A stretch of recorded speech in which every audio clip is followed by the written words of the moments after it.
My 1992 GMC Typhoon engine has come a long way. I've put a ton of work into restoring this thing, not only mechanically, but cosmetically as well. And for me, it started off looking like this after not running for 21 years. But after a full day of work out in the middle of nowhere, Ohio, I did get it to run, although it didn't run the best. But those days are over and this thing is running perfectly now and sounding so good.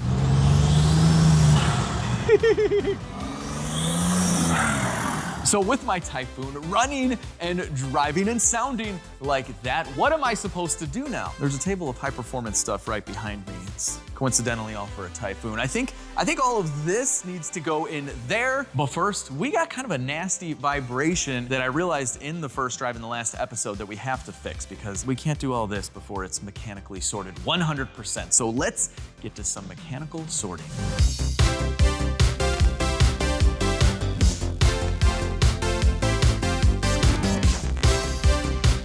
Now, in order to diagnose our vibration, we have to know why vibration occurs. And one reason could be the brakes. And I know these brakes don't look the best, but if your rotors are warped, when you tap the brake pedal, you'll get a vibration in the steering wheel. These do not feel warped, and I'm not getting a vibration in the steering wheel. So I'm going to upgrade these to big brakes. That's why I'm not doing anything with these right now. I don't think it's the brakes, but it very well could be the tires. So these are from 1999. They're not in the best of condition, and some of them go flat. They probably have a bunch of flat spots. So after the last episode, I got brand new tires put on the factory 16-inch Typhoon wheels. Let's get these on. I must say, these factory wheels are so light and they are very specific to the Typhoon, and they even say front for the fronts and rear for the rears. That's because the offset is different. It says that behind the wheel caps, which I don't have, and they're very difficult to find. So if you guys know of any factory GMC wheel caps, shoot me an email at legitstreetcars@gmail.com. I'm having a hard time finding those and I really want them.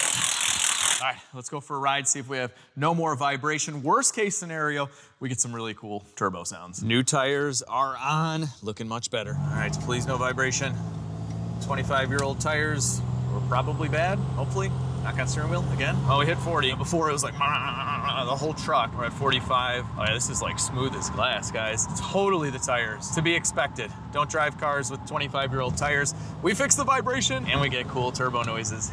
I'm gonna go ahead and take this thing on the highway too. Just verify 100% that we don't have any weird stuff going on with the transmission too. We're at 60. Smooth as glass, guys. Really nice. Check engine light, we'll figure that out too. It's running great and driving great. Uh-oh, I think I'm running out of gas. I'm keeping it steady and it's, we didn't put too much gas in this thing in Ohio. Yeah, it's very low, very low. Hopefully we make it. Come on, we're like a block away. It keeps on bogging down. Sorry, Typhoon. I will normally keep gassing you. We're gonna make it. We're in the parking lot. We're good. Let's get this thing on the rack. First thing, we're gonna redo something that I did in the last video, which is the thermostat. So I put a 160-degree thermostat in here, and I'm gonna go to a 180. So we'll plop this guy right back in. The engine was just running way too cold. So usually when you put a thermostat in, it's a little bit above its rating, but this thing was running at like 150, 155 on the highway, and the lockup torque converter would not work. It's gotta be over 165 for that to work. So we're gonna go 180, that way our lockup torque converter works, and yeah, we'll probably have better heat too. Thermostat housing going back to its home on this beautiful painted intake. And we have thread sealed both the bolts. I have this fitting in the intake, which is gonna make this difficult. Swivels for the win. Yeah. Coolant is back in the engine. We are ready to get right into the meat and potatoes of horsepower for this episode. And that would be much larger injectors and a new custom chip from Turbo Tweaks. Actually, the injectors are from them too. So these are 80-pound fuel injectors. We currently have 42, but that's not enough when you want to run an E85. So we installed a Turbo Tweak chip when we were out there in Ohio getting the truck, but I told them I wanted to do E85. So they sent me a custom one, and check it out, we can switch this. So mode 1, switch 1 is Street 93. And then I believe position 2 right here is going to be E85. But you can see here they made me a custom chip for that. Now I would need to access the engine's computer computer to flip it, but I have E85 everywhere. I'll probably just run the truck on E85. We're gonna remove this intercooler temporarily. We'll loosen up this clamp here. That's off, and I've already loosened up the clamps of the throttle body. And all we're gonna do is move this over. We'll plop it down. This is a sealed unit, so we're not gonna lose any coolant. And then we don't have to bleed it again, and we have room. We've done injectors on this thing a few times at this point. So out with our 42s that originally came from the C4 Corvette. 80 pounders from Turbo Tweak going in, MB sunroof grease and all. This back one is kind of a pain in the butt. There we go, look at that. Beautiful. Fuel rail is bolted in. I'm plugging these in, and we did replace the injector harness, so these are labeled. And Racetronics already installs their adapter for these injectors for the EV1 style. So these are the old school style injector connectors. So that's done, and the driver's side is done too. We got more fuel. With the injectors done, next up is replacing the factory narrowband O2 sensor with a wideband. Hang on, before we get to that, I gotta remind you that there are only a few days left for the Blowout Armor Shield 9 DIY ceramic coating kit sale. So normally one kit is $75, but for a very limited time, if you click on my link down below, you are gonna get 3 kits for $109. Listen, I'm not the best at math, but that is a crazy deal. It's the best deal they've ever had. So if you guys have ever wanted to ceramic coat your car, these will probably sell out, but try clicking on the link down below to get 3 of these, because if you have a small to medium sized car, one kit will do the whole car, including the glass and the wheels and the trim. This is like the best trim restorer. Don't buy a separate product for this. But if you have an SUV or a truck, you'll need 2 kits, and then you'll still have an extra kit that you can give away for Christmas. This makes a fantastic Christmas present. And what I love about the Armor Shield DIY ceramic coating kit is that it keeps your car cleaner for longer, and that's because once applied, nothing can stick to your paint, so water and dirt just bead right off. I showed you guys how I left my Oldsmobile outside in the rain and nothing sticks to it. I dried it off in like 2 minutes and it looks new again. And it's been raining and snowing here in Chicago already. I haven't even dried it, but look at this. The water just beads up and the car just always looks clean. That's because the ceramic coating bonds with your clear coat and forms an invisible layer, and it brings out a really nice deep glossy shine. The Oldsmobile paint is from '92, and just look at it. You can coat an entire car in about an hour or 2, and this lasts for 2 or 3 years instead of a few months with wax. It's a fantastic product. I've used it on my entire fleet here at LegitStreetCars for like 5 or 6 years. So take advantage of the deal. Click the link down below. It is limited time. Back to the Typhoon. And so not only will that allow us to use our AEM air-fuel ratio gauge, which will eventually be on this pillar, but what's nice is the Turbo Tweak actually works with the AEM wideband. So we're gonna plug this harness, which they provided us, right into the wideband. This came with the wideband. And this is gonna plug into the back of the gauge, and then we have to pull a signal right here and run it to the ECU on the Typhoon. And then Turbo Tweak told us what pins we need from the dealer, so we got some AC Delco pins. Lots of wiring going down today. But first we're gonna get this narrow band out of here. I didn't replace this. It actually looks pretty new though. Could be very low mileage. I'll have to run a Carfax on this O2 sensor and see its history. Do we have a date? Made in the USA, Bosch, not bad. A little dirty. New wideband going into our downpipe. You guys ever have the thread strip out on one of these O2 bungs? It's the worst, it's the worst. You gotta take the exhaust out and have it re-welded in.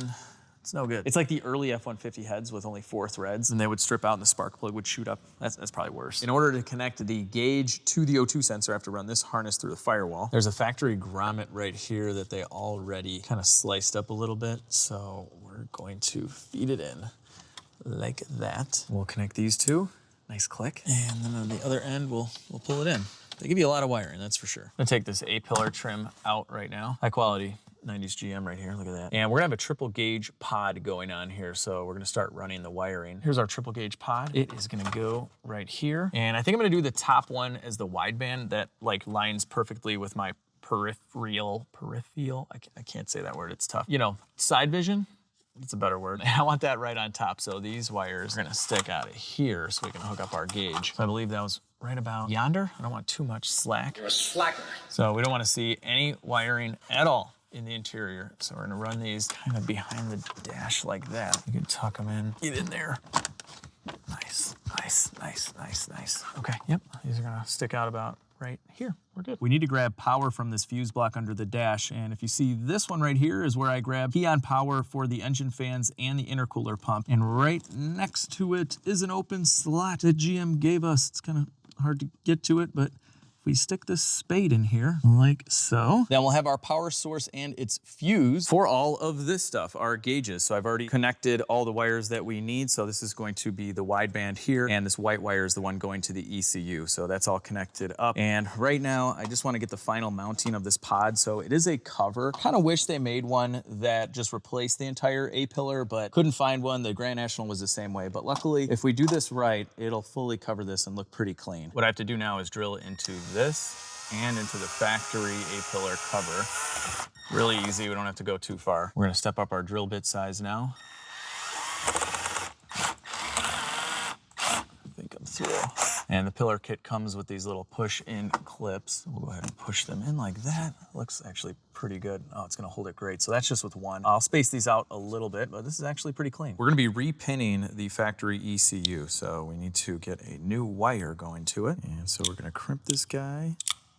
So here's our crimped pin, and Turbo Tweak gives us the instructions. We're gonna go F14 for the wideband, and this was an empty pin on the computer. So we're using an unused pin in the ECU, but this chip was burned specifically for this. So we're gonna be simulating the stock narrowband, and we have to click up number 4 in order to activate this feature. In the instructions, it talks about hooking up your wideband to that pin, and it will convert the wideband O2 reading to a simulated narrowband so we can get rid of the stock O2 and just use this. So you couldn't just install a wideband in your Typhoon and then just repin the ECU because it would be going essentially nowhere. The computer wouldn't be looking for it as a narrowband signal until you get the Turbo Tweak chip and click up number 4, then it's all pre-programmed. Here's the connector on the ECU that we're going to install the pin. So I'm gonna remove this gray piece here. It's hard to see, but there's a 14 labeled right there. That's where we're going. And the pin's just gonna slide in this way, clicks right in. Yep, that's out there.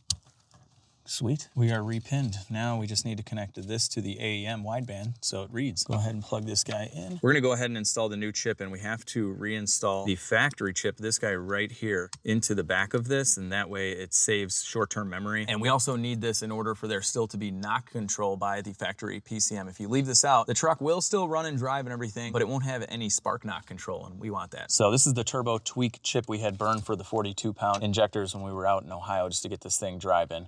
So we're gonna take that out and we'll slide this one in. There we are. It's a little more difficult to get this chip in there with the stock one on the back of it, but just be gentle. You'll get it. All right, guys, I can't do this actually. I need to remove the case. I'm sure someone can finagle one of these in there, but I don't want to damage anything.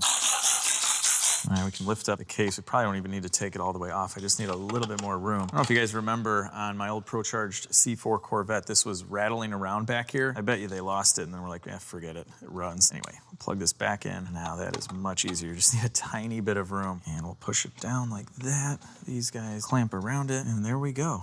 We'll leave it on 93 octane for now. I found something I didn't like when this was running last. I think the bearing for the AC compressor is shot. Yeah, I don't like that. Of course, it's the only part of the front end accessory that we didn't replace. So let's see if we can do a bearing. We could just swap out the whole AC compressor, but I love all this factory goodness. Like the sticker's in great shape. It's old school. I mean, it even says R12 on it. You gotta leave that. Luckily, I haven't filled the system yet. And we are gonna convert this from R12 to R134A, of course. Without the intercooler in the way, this is actually a pretty easy AC compressor. I don't wanna put this down. I was just about to go like this. I'm like, no, it's too nice. We'll put it right on the battery, but don't do that at home. If these two touch, yeah, it's gonna get red hot. But anywho, super easy to do this AC compressor. This thing will be out in like 5 minutes. With the nuts off, these bolts come out like this somehow. I showed this in another video, but there's a flat spot on the bolt. So if you have this just right, then it'll slide out. All right, so I gotta be careful. Don't scratch anything. It takes a little shimmy, a little sham to get out. There we are. Beautiful. We're gonna kick off this AC compressor rebuild party with a 14 mil. What was that? Nut right there. That needs to come out. We wanna get this whole entire clutch assembly out, but it is press fit. It won't just simply go up. And yeah, my glove's ripped already, but most of it's still good, so the thumb is just gonna get abused today. And for $100, I found a deluxe AC clutch kit with a bunch of different adapters for all sorts of compressors. So this one I think will fit, and we're gonna screw this end in here, like that. Now we're gonna hold this, and we're gonna drill this down. So you remove the clutch right there. So this and this part here make up the clutch. So when these two go together, they engage the AC compressor, and yeah, it's just a little crusty in there. That's the bearing. We gotta get the snap ring out. There we are, snap ring coming off. Yeah, this bearing's shot. I did find a new one for like 15 bucks. Should fix it right up. I've set up a pulling tool now so we can pull off the bearing and the other side of the clutch. Kind of an awkward thing to work with here, trying to hold it and not have it spin and then have it's awkward. I've put the jaws under this part that might be a little bit more stable. Stop spinning, something's gotta be spinning. Oh, something popped, that's good. It's coming up, yes, yes, it's working. I was worried I'd have to get heat and all sorts of madness. Not yet, at least. Okay, great. Spoke too soon, is that enough? Maybe that's just enough. No, it's definitely not enough. Okay, you gotta do like a Vulcan death grip to hold this whole contraption together at the same time. Oh, I think that's it though, seriously. Vulcan death grip, yes. Is this the Vulcan death grip or is that a gang sign? I don't know. If it's a gang sign, I don't mean anything. I'm part of the Vulcan gang? I don't know. It's off. This is our bearing. This is what we must replace now. I've cleaned this up a bit, so now we know we have to push this bearing out this way. If you see these little teeth or tabs right there, that's where the bearing's gonna bottom out when we reinstall it on the backside. I got a really good feel at this bearing right now. And yeah, it feels a little gritty in there. We're gonna use the hydraulic press. So right here, I found a cup from my ball joint kit that works. We'll line this guy up. That's kind of deforming the whole thing. That's not good. I'm gonna heat up the outside here just so it expands a little bit and makes it easier for the bearing to slide out because I don't want to deform this entire pulley. Let's see what happens. Ow, that hurts. Yeah, I'm not a fan of that. Jeez, what's going on here? I don't like that at all. Well, guys, I'm not gonna lie. I think we're done with this part. I've heated this up so much it won't budge, and I think this is starting to warp. It's kind of like concave in. I can't trust that. And honestly, who knows the condition of the AC compressor from 1992? I've literally replaced every single other part on the front of the engine, so I have a new AC compressor on order. So while we wait for that to come in, let's do some other stuff. Before we get the AC compressor and the intercooler back on, I want to install a fuel pressure gauge from Racetronics to go to the Racetronics boost referenced regulator. So I've already pulled out a plug right here, and I was gonna install this like that, but we wouldn't be able to see it. So I got us a cute little 45 that's gonna go in here and hopefully, you know, make life easier. Thank you, 45. We'll screw it right in. With the 45 installed, we can thread on the gauge. This is gonna look so cool, and it's kind of retro too. Do you guys know I like kind of retro stuff? Did I ever mention that? Let's test this thing for leaks. So far, so good. All right, went up to 40. It's normal for it to bleed down a little bit. It should hold right around 15 to 20 PSI, so we'll come back to that later. The new AC compressor came in and it looks good. It looks good, but it doesn't have the Harrison sticker. I did find some Harrison stickers on eBay, not specifically for the Typhoon, but they might all be the same. All right, in the final video on the Typhoon where we just wrap up every little thing, all the cosmetics and stuff, we're putting that Harrison sticker back on. Well, if we're gonna install a new AC compressor, we're also gonna replace the receiver dryer right here, and we might as well convert it over to R134A. Let's remove these gigantic AC lines. Pull this out, we'll get a fresh seal out of the deal. That rhymed, and I will say the seal's not too bad. Line number 2, coming out of the evaporator core. There's a 10 millimeter down here for a clamp. Oh, there we go. This thing is loose. We don't even have to take it all the way out. Sweet. Get out. There we are. Any cool stickers? No, I don't feel bad replacing this. While we're in there, we're gonna replace the orifice tube. So these can actually clog up. This is a mesh right here. And it's a good thing to replace. It has seals in it as well. And it sits right here. Oh, wow, this is nice. I gotta say, so far this car has been great to work on. It's not all rusty where this, you know, you have to get the torch out for and spend a half hour on. This is beautiful. Thank you, Typhoon. You're welcome. That's what Typhoon sounds like. What's inside? There she is.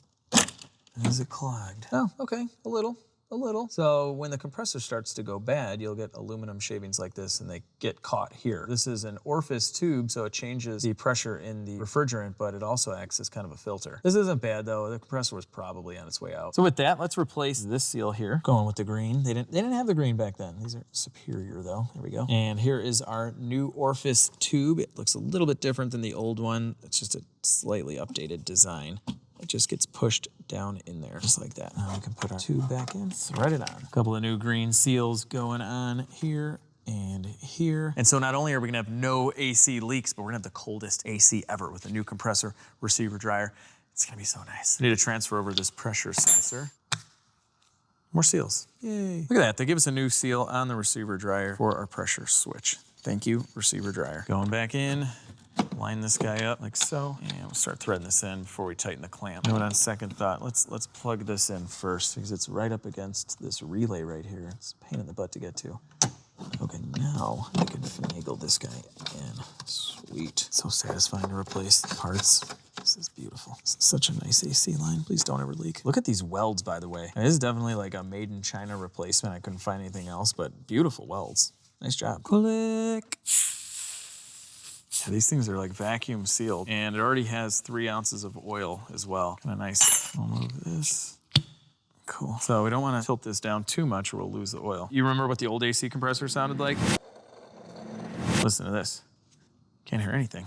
Perfect. So check this out. These are the OE style O-rings that just kind of fit right here with the lines. I'm dropping them, but they go right there. And there's no difference in depth here. If you go to the new one, look at how deep this is compared to this, but they give you these massive seals. That one goes there and this one here. Crazy. I feel like I'm cheating on my old AC compressor, but this does look pretty good, guys. It matches all the newness that we have going on here. Let's slide this thing back in. Don't want to scratch it now that it's, you know, new. Get out of here, AC lines. Look at this. Just trying to scratch the very top, the only part you're gonna see. I like you. You're all right. Belt going back on. There we are. Kind of a beast to get this belt on, I must say. Good tensioner. Nice factory clicks there. I should take this off. A little risky here. I don't want to mess up the paints. Are we gonna be good? Why'd I have to put this right on top? Oh, great. Did I just void this thing? This is a void sticker? Okay, all right. Well, there goes my warranty. Worth it. I don't know why taking that sticker off would void it. Maybe because you made it look too good or something. I don't know, but I don't care. We can't have a green sticker on. That doesn't even make any sense. I sprayed some degreaser on this a couple of minutes ago. Let's see if we can get rid of the remaining void part. Oh yeah.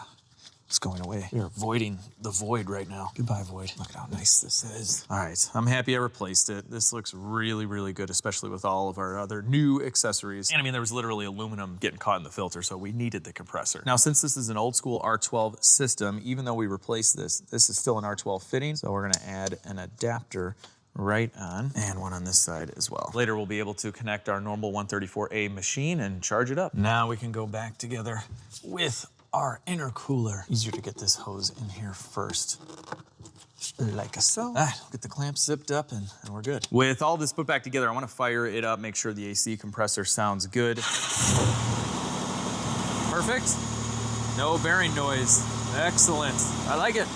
Let's move on. With all the wiring done, it's time to reinstall our coil. So we were missing this entire coil bracket, so I found a used one, but it didn't come with the other bracket to attach the actual coil to it. So just like the radiator mounts right here, we made a simple bracket, stainless hardware, good to go. Run an NGK coil, good quality coil. Don't get the $12 ones at the auto parts stores. They're gonna leave you stranded. Before the bracket goes in, I wrapped up all of the coil wires. These are just exposed from the factory, I think, or it was missing the insulation. But anyway, I really like this stuff I found on Amazon. I'll leave a link down below. It's pretty clean. Coil bracket going in, and it's gonna sit right about there. Coil bracket is all mounted up. All the wires are tucked away and protected, and I'm pretty proud of this setup. We have the 3-bar map sensor where the factory one used to go, and I mean, it basically looks stock, but I think this is a really clean little section of the car. We're gonna keep going under the hood of the Typhoon. So next up is our boost solenoid for the True Boost controller. So we have to put 3 fittings in. One is this little muffler right here. I'm gonna apply some Teflon tape to these fittings, and I wanna show you guys the right way and the wrong way to do this. So with the fitting facing you,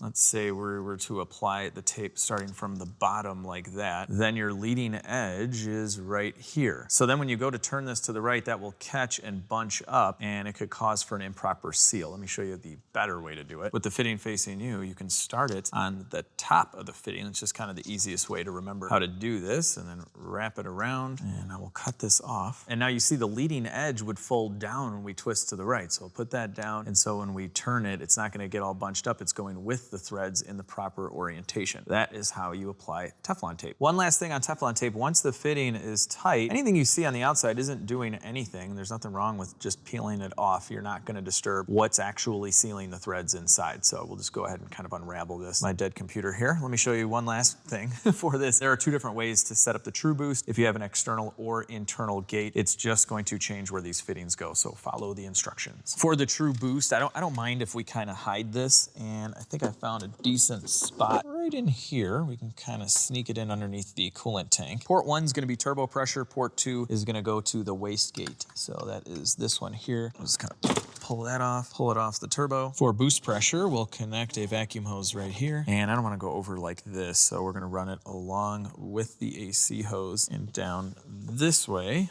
along this AC hose. And we'll go down like that. I think that'll be really nice and clean. Look, you can't even see it. With all the vacuum lines run, we are going to peel off some tape. So anytime you don't have to drill into your car, don't. You can use tape like that. And we'll flip this around. And this guy's going to live right about there. Perfect. Right in the fender. Everything's out of the way. And the last part for the true boost is wiring. So we just have 2 wires. Polarity doesn't matter. And these are running all the way back into the car through the firewall. So we'll heat up our solder. It'll melt. Nice weatherproof connection. Next, we have a Racetronics fuel pump hot wire kit. So we're going to give the fuel pump direct alternator power. And this is plug and play for the Typhoon. I'll show you this in a minute. But first, now that we have the injectors, the chip, and literally everything else done, I just want to fire this up and just see how it runs. Beautifully. All right, so when we started it with the AC compressor, it started great. Now we have all the vacuum lines routed, everything is connected. You guys want to see something cool? Look at these gauges. This looks so nice. I'm really happy with the fit and finish here on the trim. That looks great. I like it. I can see the wideband, you know, in my peripheral, I don't know. We do have a check engine light on. We can actually see what that is. So much stuff in the scan gauge. This is really neat. There we go. Ignition ESC error. This thing runs great.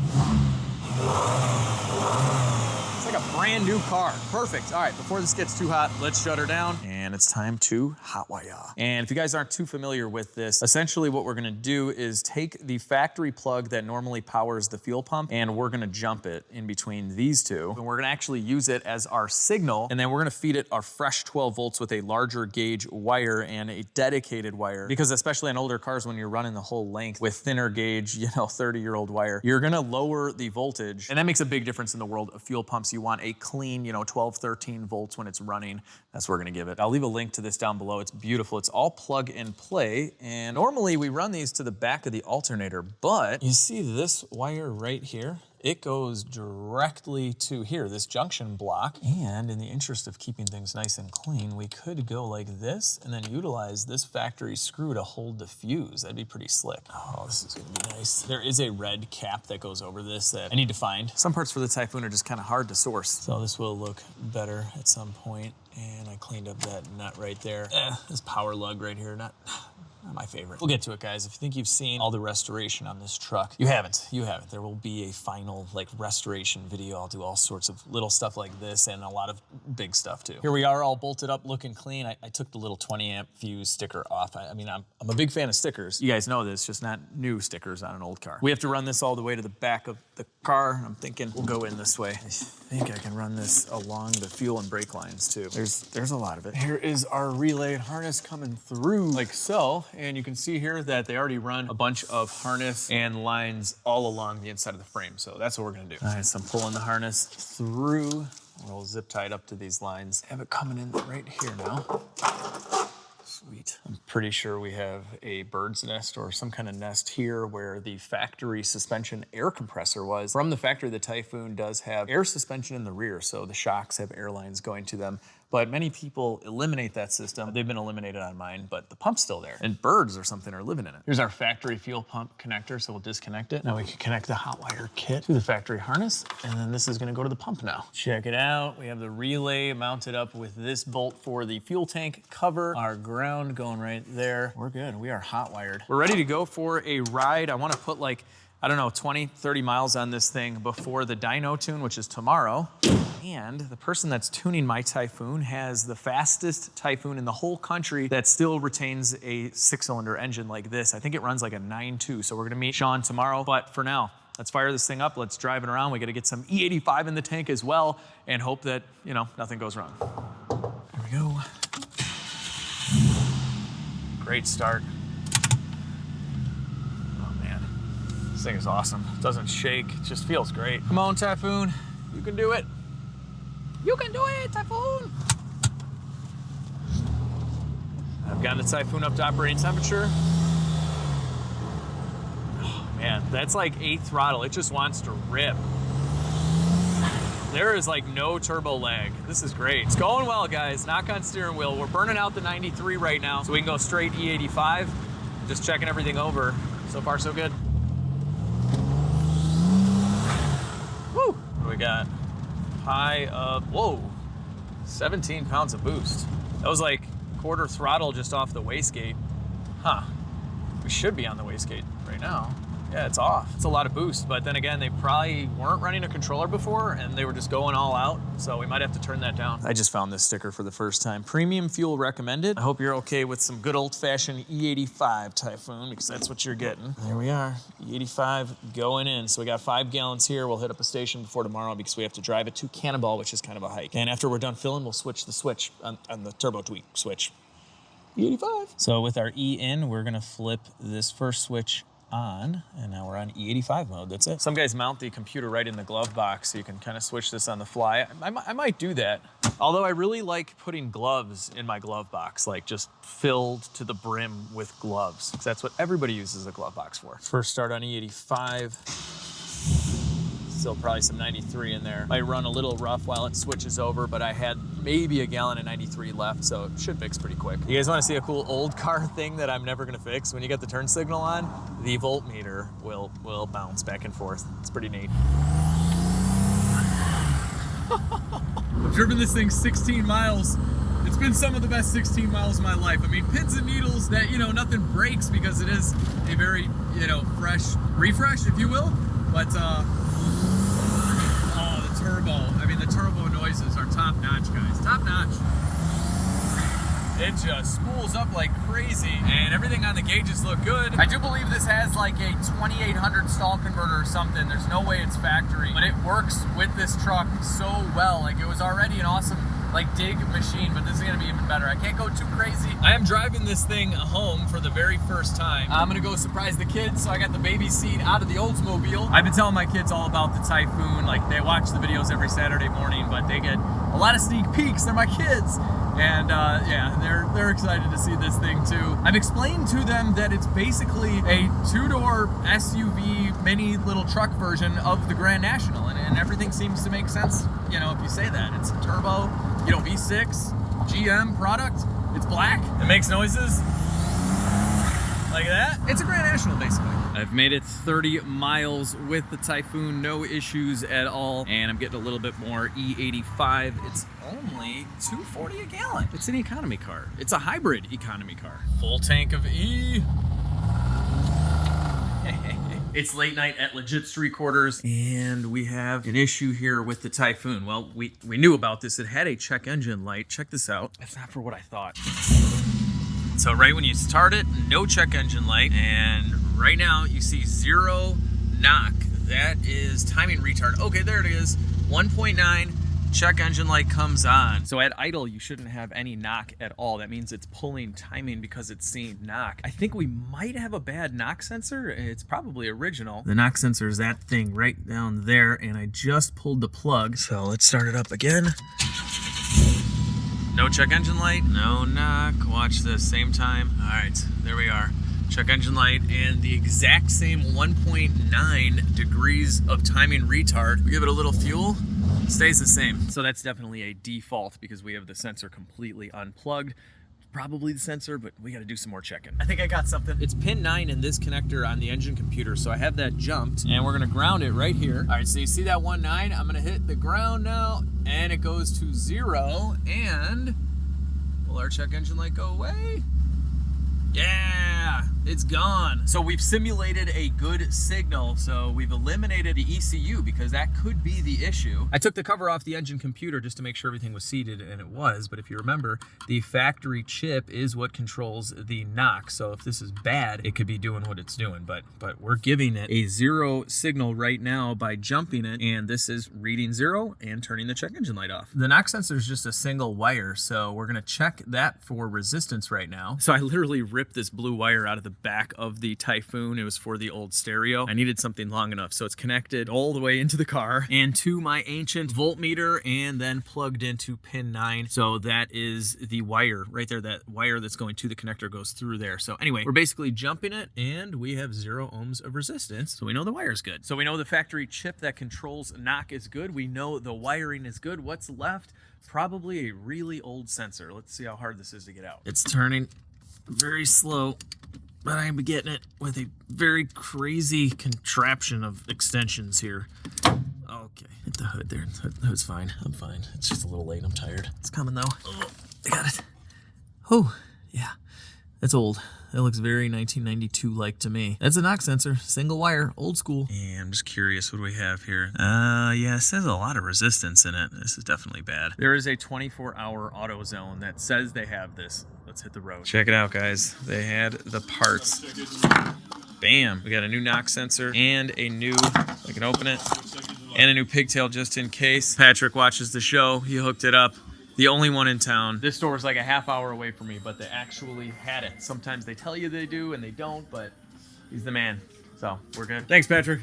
Very welcome. Back at home with our new sensor. Oh yeah, this is a lot different than that one. She's alive. There we go. I'm just trying to get a good connection here. Okay, cool. Let's put this in. And it comes with sealant too. If you're curious, this is what it takes to get to the knock sensor. A 22 on a wobble with an extension and then a swivel and then another extension. Totally normal. This was the same part for the normal GMC Jimmy with a 4.3. So knock sensor, you get to go in here. That's pretty cool. You get to live in the engine of a Typhoon. Sweet. Hard to see, but new knock sensor is installed. See that shiny thing down there? That's it. All right, moment of truth. Check engine light. No knock. Please stay at no knock. Come on now, come on now. I think we're good. No check engine light. Sweet. We're good, guys. We fixed it. It was a bad knock sensor. No more check engine light. We are good, guys. I'm gonna get some sleep. Dyno in the morning. Well, it's early the next morning, and listen to this. Man, this kind of sounds like a rod knock. I'm back at the shop, and yeah, this isn't good at all. I'm definitely gonna have to take an oil sample. And we've put about 50 miles on it now, so we'll see what happens. These don't be glittery. There's our oil. Okay, I'll take a good look at it. It's like a stool sample. I've let this settle for a while. I don't see any glitter at all. The oil looks like this because I added an additive that's a very dark green. It was a friction modifier that I put in. I just wanted to see if it would make any difference in this noise, and it didn't. But I don't think we have any glitter in there at all. So I've removed the valve covers. We have wet rags everywhere. I want to start it up and just watch this valve train. When it's making the noise, it's probably going to squirt a ton of oil.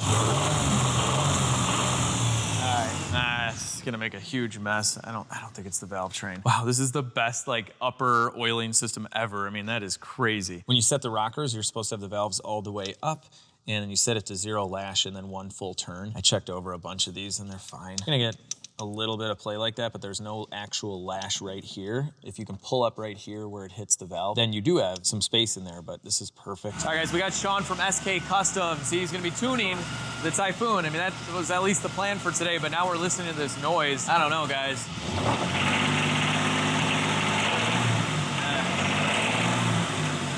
It's pretty loud right here. I was thinking flex plate converter. I checked over all the bolts, all that's good, nothing's hitting.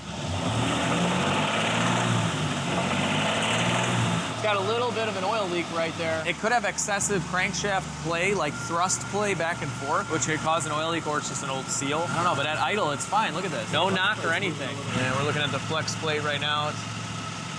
Our next step is to disengage the transmission completely. So I've removed all the bolts from the torque converter to the flex plate, and we push this back a little bit. So as long as you have clearance, you can start it.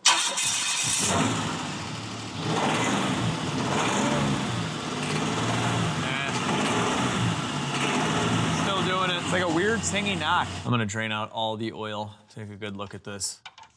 Maybe we can borescope the bottom of the pan too once it's empty. This stinks. Borescope time, people. Oh, whoa, what was that? Hang on. Did you see that for a split second? It was like a scary movie. You just see something bad and then they take it away right away. I got oil on the camera. Oh man. Oh no. Yeah, there's definitely some shiny metal material. What is that blue stuff? It looks like the valve cover gasket. That's really weird. That's not good. That's not good at all. Sean the tuner just left, and What in the world just happened? Everything was going so well. I drove this thing about 55 miles. It ran perfect. And early on when I got this thing running like a week ago, I thought I heard a little something, but we were wrapping up so many other things I wasn't really paying attention. And it doesn't happen at idle. It only happens in this very tiny window, like 25 to 2,700 RPM. This is very strange. Comment down below, is this a rod knock? What do you guys think? And it does kind of remind me of the Grand National because that had a rod knock, it had worn out bearings, and it didn't really happen at idle. You had to raise the idle just a little and it would knock. This is similar, but it's at a much higher RPM. I don't know. This is super weird. And what is the blue stuff on the pickup? It looks like a chewed up valve cover. We just obviously had these off. The gaskets are fine. It's not that, from us at least. So, wow, yeah. This is kind of disappointing. I really thought we were gonna be on the dyno today, but I'm glad Sean, the tuner, was able to come out and look at this with us, and we found what we found, because had we brought it to the dyno anyway, and it did have a little rod knock, we would have grenaded this engine for sure. So next video, which I'm probably gonna start right now, we are ripping out the entire front differential and axle to get the oil pan to come down. It's not an easy one. And then we'll have to pop off the rod caps, probably some main caps, figure out what in the world the blue stuff is. A lot to do in the next one. Gosh, fingers crossed, knocking on table that we can fix this engine for not a ton of money and it's not totally destroyed. So, all right, if you enjoyed this video, give it a thumbs up. I know it didn't, end the way that I thought it would, but yeah, I hope you guys enjoyed it anyway. Share the video with your friends and family. Subscribe if you haven't already. It's just a button down there. It really helps me out. But most importantly, I hope you guys have a much better day than I'm having right now, and I'll see all of you in the next video.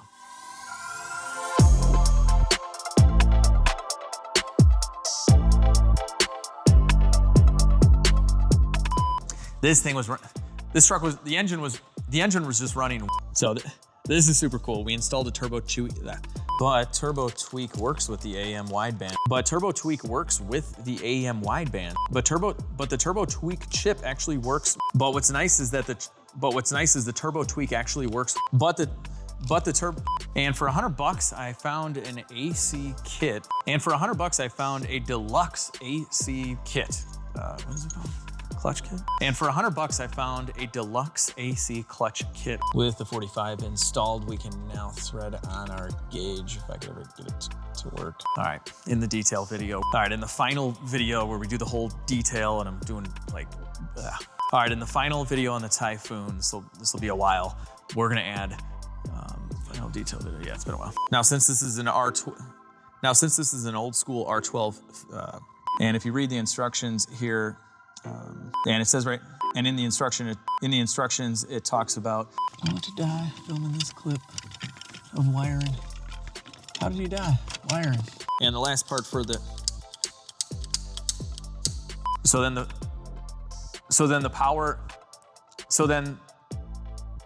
stock 12 volts.